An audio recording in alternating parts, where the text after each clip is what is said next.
来的忧伤，蔷薇的芬芳，泪落两行。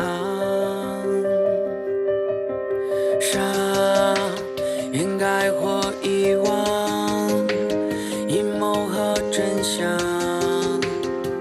谁来担当？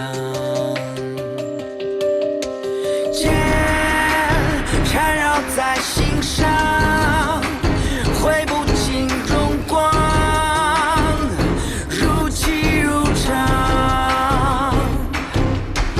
叹命运太跌宕，怨气太痴狂，像梦一场。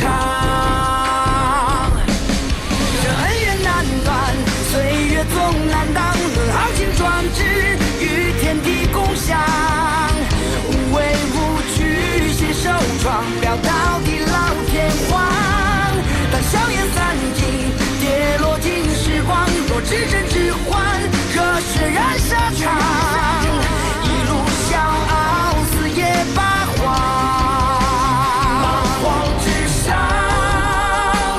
日出东方，俯瞰众生和苍茫。莽荒之上，侠骨柔肠，不负天下和理想。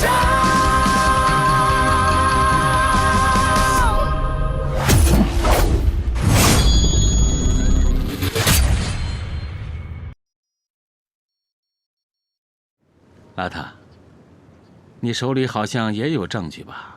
而且是长公亲手交给你的，你不打算向应龙卫说明一下吗？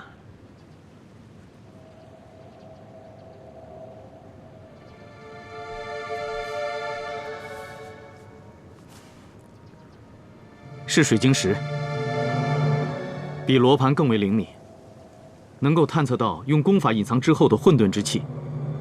两位师尊确实用法术隐藏了自己的混沌之气。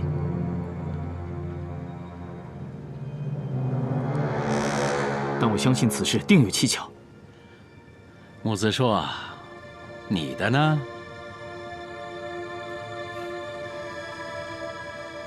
记忆石中显示，二位师尊是与神王联系过，但是图像并不清晰，是模糊的，不足以成为证据。那既然如此，就先将两位师尊隔离，听候圣君发落。请。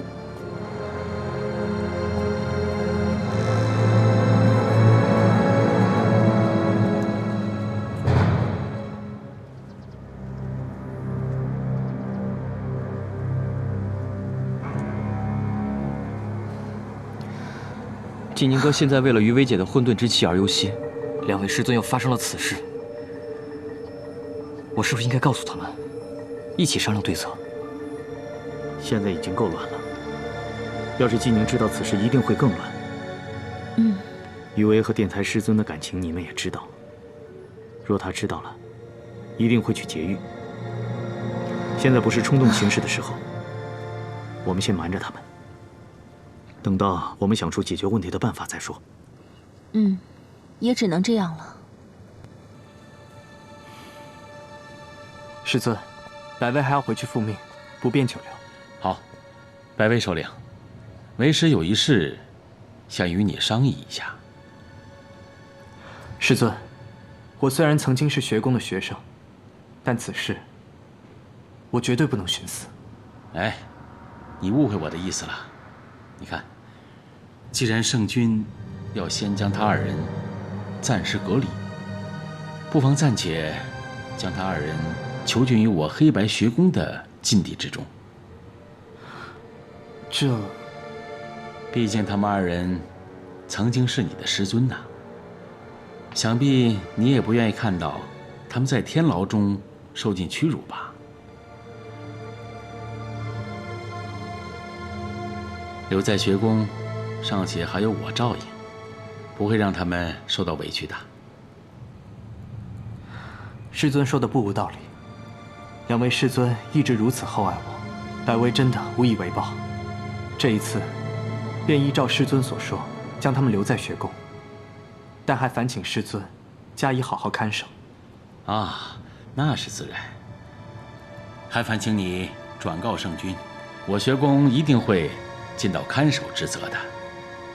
那百位告辞了。请。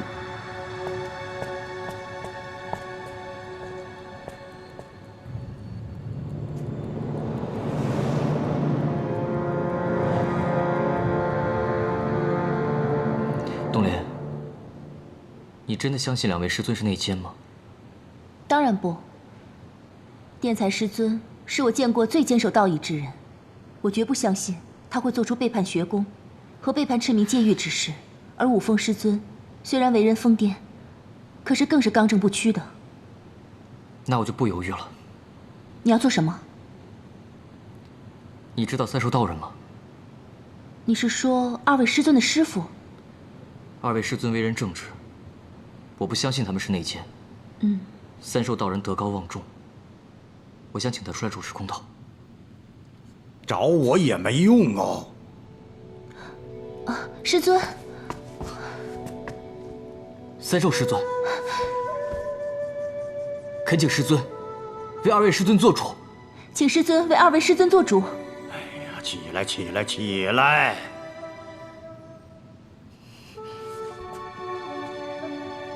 年轻人呐，就是气盛，沉下气来，好好想想这里边的事情吧。师尊此话何意？殿裁和武峰两人的法力有多高强啊？你们不知道？若不是他们自己想，就凭你们这些弟子，也想将他们困住？师尊的意思是他二人另有决定？决不决定我不知道。这世界是你们的世界，我已经不再理会喽。我相信你们会处理得很好的。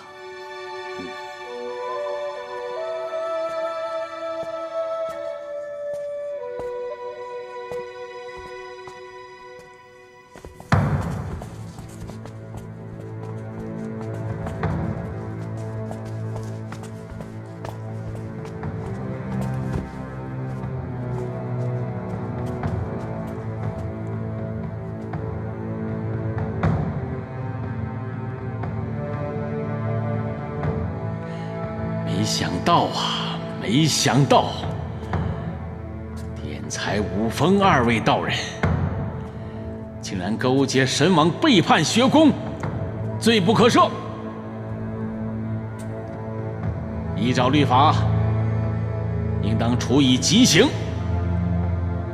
来人！慢着，让开！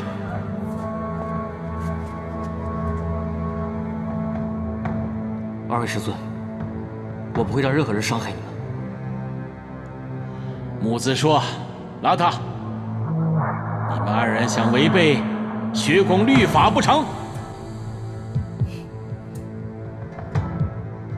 纵然二位师尊真的有错，但自学宫创立以来，二位师尊兢兢业业，为学宫培养了多少斩妖除魔的弟子？敢问在场的各位，有谁没有受过他二位的指导？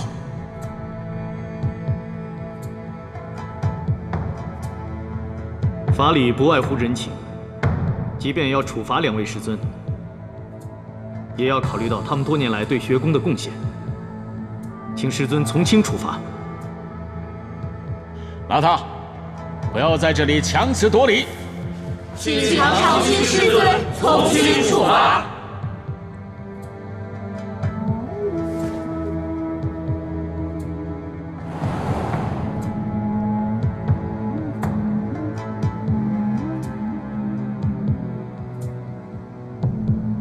你们以为法不责众，就大错特错了！今日，所有为他二人求情的人，都一律犯了包庇一罪，依照律法，逐出黑白学宫。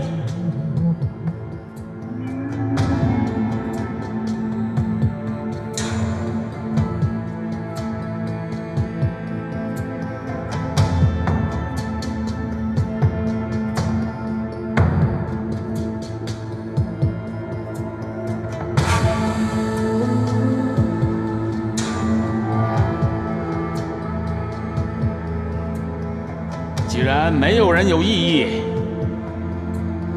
那就即刻执行。我有异议。你身为五峰师兄的入室弟子，没有说话的资格。非议。我并非对二位师尊的处罚有异议，弟子有一事不明，想要请问一下长青师尊。哦，你有何事啊？敢问这赤明戒狱，是以圣君为尊，还是以长青剑仙为尊？笑话！我赤明戒狱乃受圣君统领，自然是以圣君为尊。我看不然。当日阴芦卫的首领传来圣君的旨意，是将二位师尊隔离，并未有最终的决断。而现在，长青师尊意欲斩杀二位师尊，并未遵守圣君的旨意。长青师尊，你犯了僭越之罪。你。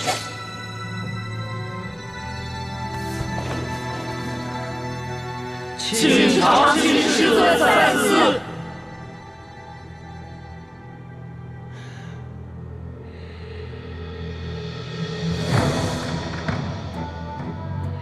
长青师尊，就算不看在圣君的面子上，这学宫还有我的师父明霄长公。若要处罚两位师尊，也应该是由明霄长公来处置。要不，我现在就去将明霄长公请出来。不必了，先将他二人囚在禁地之中。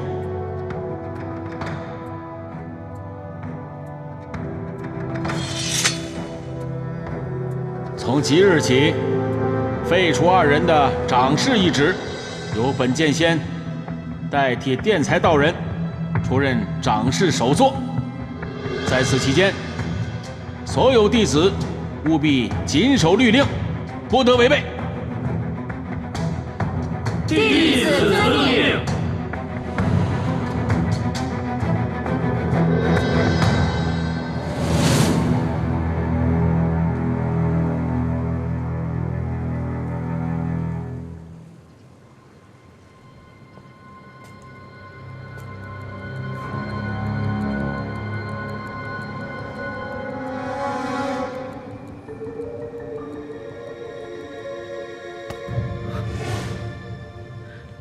你们怎么来了？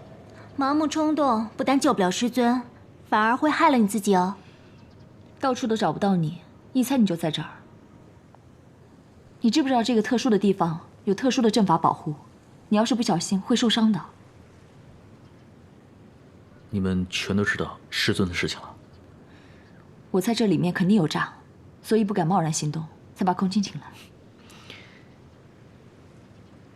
有空青在，这次就方便多了。拜托了。好了，走吧。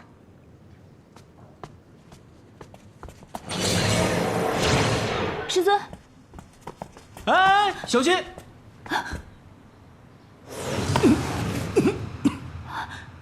师尊，这长青剑仙简直太坏了，不仅用秘术把我们封印起来，还在里面设下法阵，吞噬我们的法力。等我出去，我一定要找他算账。你们不该到这里来呀！师尊，我们先把你们带出去。万万不可！以我们2人的功力，尚被那内奸控制在此。若你们参与此事，必会招来杀身之祸。师尊，牧童的记忆石图像模糊不清，怕是被人篡改了。而那罗盘，被人操控的可能性也很大。你们一定是被冤枉的。这内奸到底是谁？此人功力非常深厚，但是我们尚且不知道他是谁。我们能知道的是，他对黑白学宫了如指掌，并且现在还潜藏在黑白学宫之中。我们不可以让这个人在学宫里为所欲为，一定要抓到他，还你们一个清白。以你们现在的功力，根本就不是那个人的对手。若要攻击，无异于是以卵击石。我们不反抗，是给那些内奸一个假象，让他误信，给你们争取时间。莫非师尊已经有打算了？那记忆石和罗盘已被篡改，便指向我们是内奸。你们可以借力打力，从此入手，找到那个施法篡改的人，那便是此人了。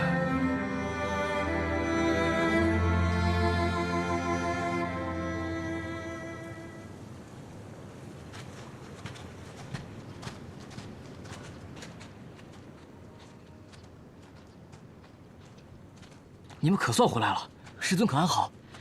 两位师尊是被混沌之气所控制，所以才会失去理智，大开杀戒。长青师尊在禁地中设下法阵，不但将2位师尊困住，而且还用法阵渐渐吞噬他们的法力。再这样下去，2位师尊不但内力会消耗，而且还会危及性命。长青师尊太过分了，不行，我们要去救2位师尊。若是能救，金宁和余威早就出手了，还会等到现在？那怎么办呀？也不能看着2位师尊受折磨而袖手旁观呀。就算现在救出2位师尊，也无法替他们洗脱罪名。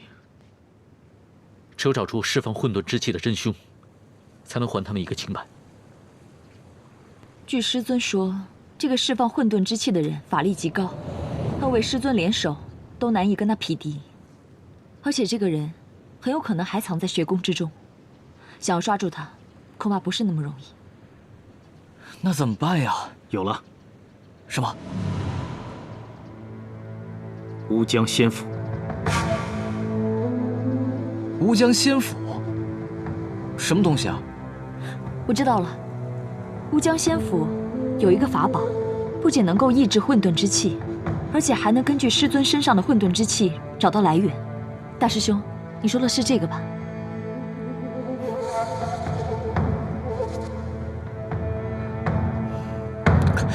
那还愣着干什么呀？我们现在出发吧。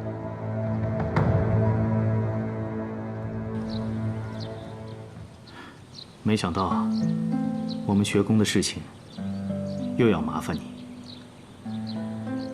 虽然我派出去很多人调查此案，但是一点线索都没有，我也没帮上什么忙。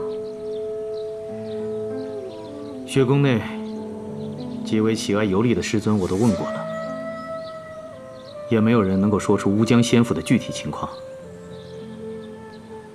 这次啊，我可是想不出什么办法了，这烦得我啊，连酒都喝不下了。说到四处游历，我倒想起一个人。咱们赤明戒狱，恐怕他去的地方最多了。空清。对，空清可是时空穿梭的高手，他不是说过吗？赤明戒狱还真没有他没去过的地方。你们叫我，告诉你们，叫我也没用。我已经和启明哥说过了，我是不会带你们去的。空清，你来的正是时候。这个乌江仙府的具体情况，你可知道？我倒是知道一些，据说那里有一个可以提升功力的神秘之物，所以很多修道之人都希望可以去那里提升修为。不过还听说，凡是去过那里的人，至今没有活着出来的。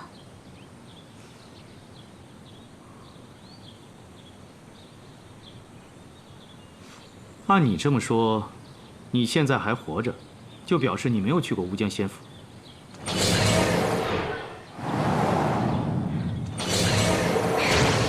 喏，这就是进入乌江仙府的令牌。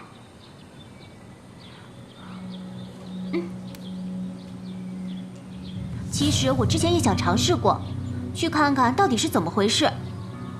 可是后来我又一想，这其中危机重重的，所以还是算了吧。如果你们想去的话，这个就送给你们了。乌江仙府真的有你说的那么可怕吗？还是这其中有什么骇人听闻的东西？据听说，在乌江仙府里面有2位守护者，一个妖兽，一个仙灵，两者一动一静，一个性格暴戾，一个性格温和。如果想要得到这神秘之物的话，必须要经过这重重考验，而且如果失败的话，就会永远被困在里面，永远。听你这么一说，我怎么感觉有点瘆人呢？所以啊，我劝你们一定要三思而后行。还有，如果你们一定要去的话，我这次是肯定不会陪你们的。你们好好想想吧，我走了。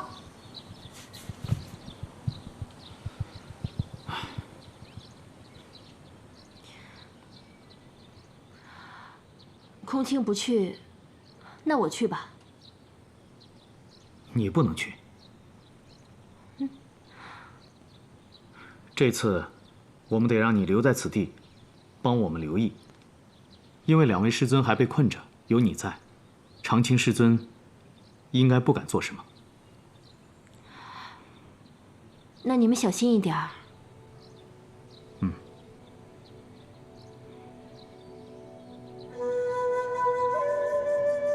空清真的这么说的？连空清都不敢轻易进入乌江仙府，那这次我们真的要谨慎一点。其他的部分倒不足为奇，只是空清提到的妖兽和仙灵，说不定有什么我们不知道的法门，这方面我们定要小心注意。我们之中只有九莲会治疗法术，一旦我们有人受伤，九莲又不在，那就麻烦了。那我们传信给九莲吧。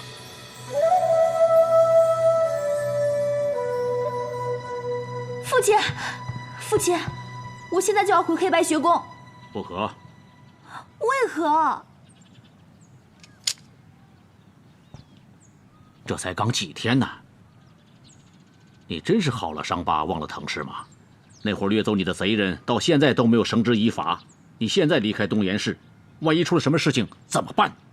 可我也不能一直在这等吧。你若实在是想出去散散心，可以去找你北山师兄嘛，有应龙卫的保护，为父也好安心一些。又是北山师兄。父亲，我都跟您说了多少遍了，我跟那个北山师兄不合适。男未婚，女未嫁，有何不合适？莲儿，你跟为父说实话，你是不是对季农那个小子动了真情？其实我也不知道我对季农哥到底是一种什么样的感情。他走了以后，我就总是能想起他，饭也吃不好，觉也睡不踏实，做事情的时候也无精打采的。唉，当断不断，必受其乱。在你没有彻底忘记季农之前，不许离开东岩市半步。父亲，你长痛不如短痛。为父现在所做的一切都是为了你好，待你长大一些，你就会理解为父的苦心。来人，在。看好公主。是。父亲，你。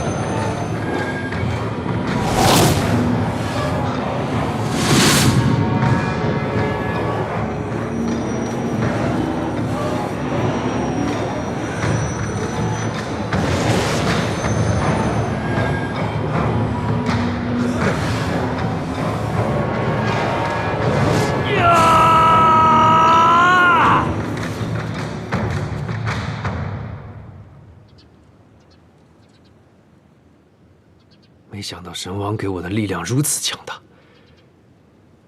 我从未感受到这种力量在我身体里面奔流。原来，当一个强者，就是这种感觉吗？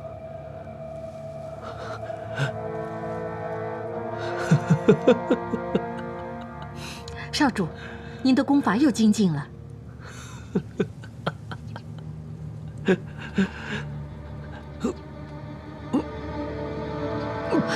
少主，少主，少主，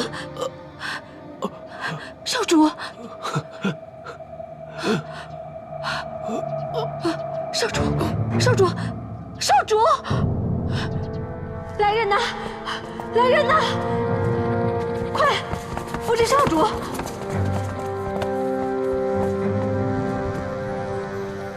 莫左使，少主这是怎么了？神王的能量太过强大，少主的身体已达到极限。若是再这样下去的话，少主一定会元丹爆裂而死。那我们应该怎么办？难道就没有解决办法了吗？等等，我曾经听老祖提过，有一个地方可以提升修为，不仅能提升修为，还可以增加身体容纳的能量。什么地方？乌江仙府。乌江仙府？对，传说在那里蕴藏着一个神秘之物，若是将那神秘之物炼化，定能提升修为。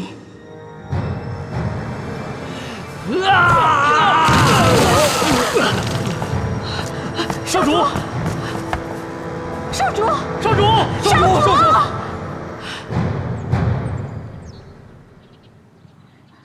这么多人，哎呀，可怎么办啊？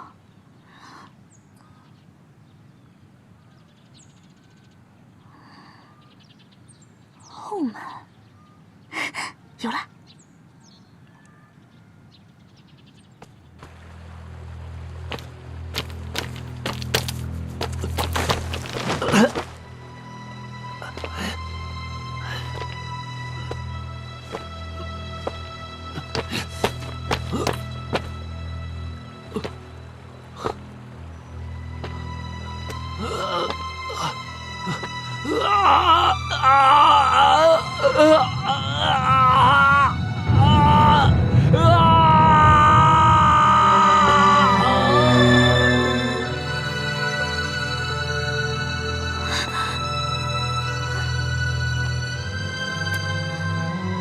季农哥，你怎么了？季农哥，你起来！季农哥。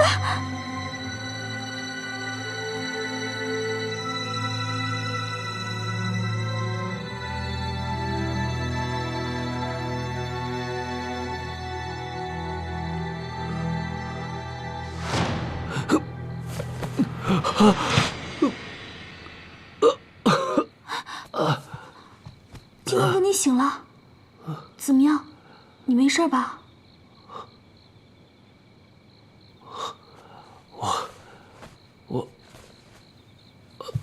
我这是在哪里？黑白学宫。我在黑白学宫。我也不知道该把你往哪儿带，不过你放心，这里应该很安全的。季农哥，你怎么会受这么重的伤啊？神王，他是神王？这个神王真的是太过分了！季农哥，以后你不要再回无间门了，你就留在学宫，跟我们大家在一起，还像从前那样。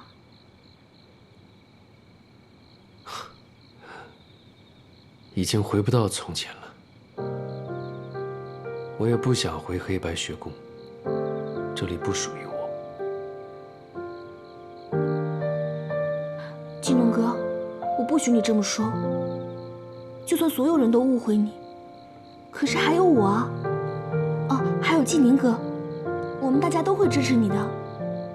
他们知道你带我回来了。嗯。不过大家现在都在商量去乌江仙府的事情，至今还没有结论。乌江仙府？那儿太危险了，你不能去，你没有法力啊。可是这里只有我一个人会治愈。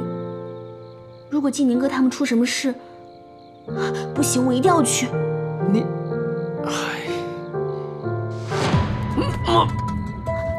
季农哥，季农哥，你乌江仙府中藏有可以迅速提升修为的神秘之物，少言不舒服啊！这个机会你绝不能错过。你要不舒服，你躺下休息一下。我只是想变强，但我不想滥杀无辜，我宁可死，也不会再受你这种控制。季农哥，我没事，我没事了。你没事就好。我在想，如果季宁哥他们知道你回来了，一定会很开心的。你今天受了这么重的伤，就早点休息吧。啊，我扶你。好。我帮你盖被子。躺下。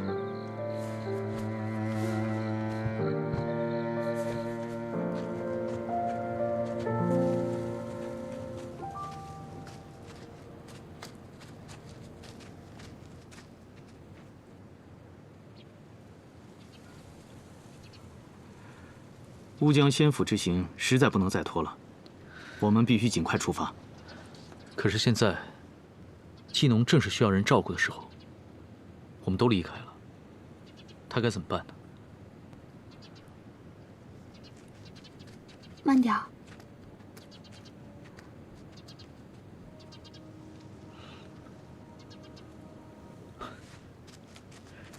季农，你身体好些了吗？或许我能跟你们一起去。方才我听九莲说，你们要去乌江仙府，那个地方极其危险。我认为，要是人去的多一点，可能会多一点胜算。季农，不管怎么说，你现在已经是无间门的门主。要与我们结伴而行的话，你如何让大家相信你？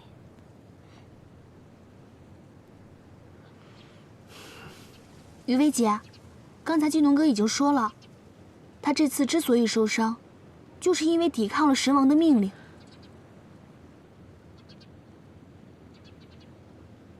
季农，难道你已经决定彻底和神王决裂了？方才九莲一直在劝我，我自己也一直在想，其实我还是想回黑白学宫，和你还有大家在一起。真的？那太好了，我一直很担心你的安危。那既然你决定离开无间门了，那我就放心了。这次如果可以跟你们一同前去，那或许我就有理由可以待在黑白学宫了。可是你的伤已经恢复了7、8成，如果我可以跟你们一起同去的话，相信能够提高内功，恢复的也会更快。好了，你们就不要再犹豫了。殿才师尊还有五峰师尊还等着我们去解救呢。那我们是不是应该赶紧出发了？不犹豫了，我们即刻出发。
这么久，怎么一点动静都没有啊？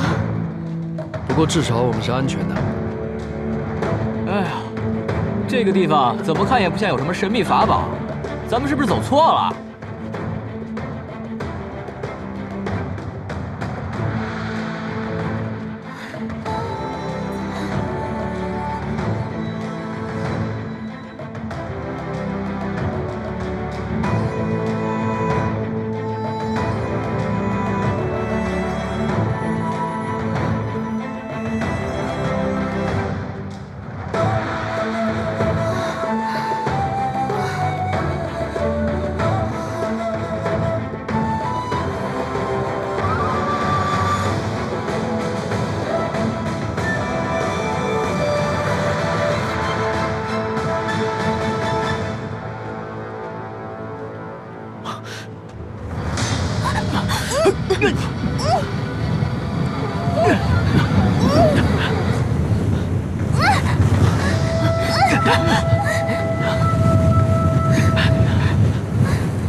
哎呀呀呀！摔死我了！哎呀，什么破地儿，全是沙子！起来！大师兄他们呢？于薇姐、金宁哥、大师兄、金宁哥，怎么一个人影都没有啊？金宁哥，是啊，除了你这块木头，我就看见整个荒漠连半个人影都没有。咱们不是在乌江仙府吗？怎么突然到这儿来了？我知道了，肯定是刚刚那阵龙卷风啊，把我们给吹散了。你是说，只有我跟你两个人被吹到这儿来了？哼，我知道你很开心，但好像就是这个样子。只有我们两个人，怎么办啊？老天爷，你怎么对我这么不公平啊！我才不要跟这个臭木头分到一起呢！我，纪宁哥，雨薇姐。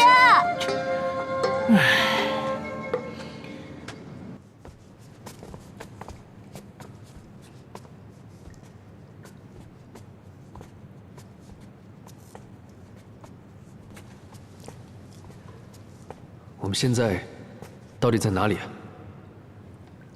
我们应该到另外一个空间了。那九莲木头还有大师兄他们呢？不知道，我们到处找找。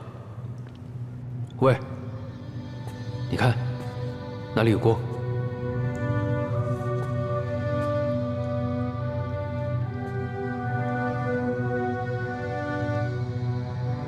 去看看。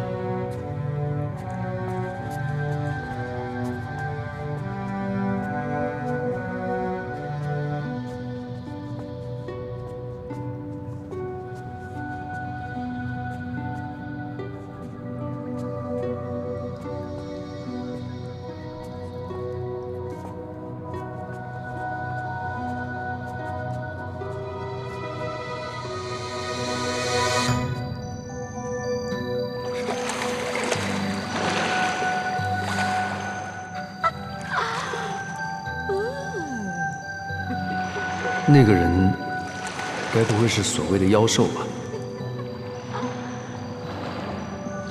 母亲曾经说过，这里的妖兽和仙灵，一个性情暴躁，一个性情温和。想必，这就是性情温和的那个了。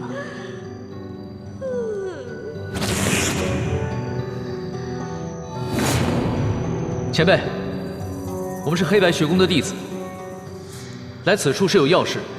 想借乌江仙府的法宝一用。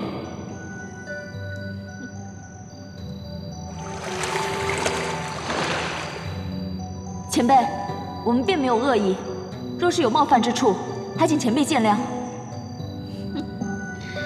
我问你们，乌江仙府是有结界的，你们是怎么进来的？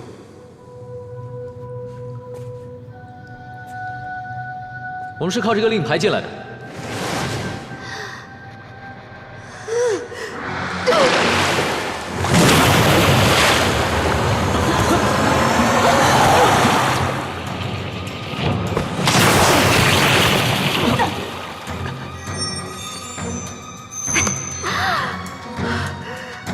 我终于可以出去了，终于可以出去了！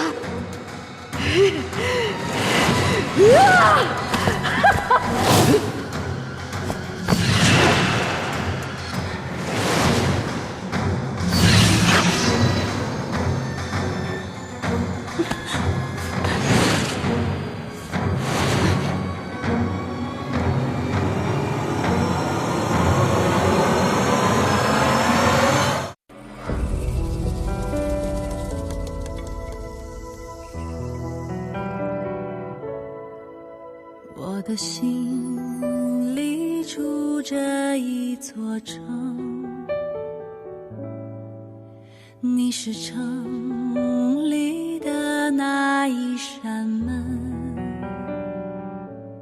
我们牵着脚注定的绳，穿过一眼又一瞬红尘，手上握着万千山河，也不及你一抹红唇。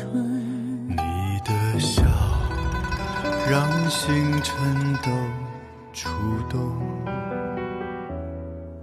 你锁眉把大地都惊动。我不想做什么英雄，只愿把魂绕在你手指中。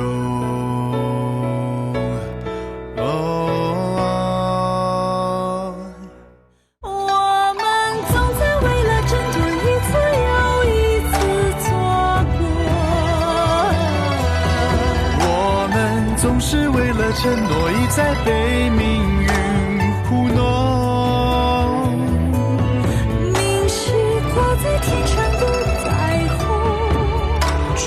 住，却瞬间溜走。只愿为你，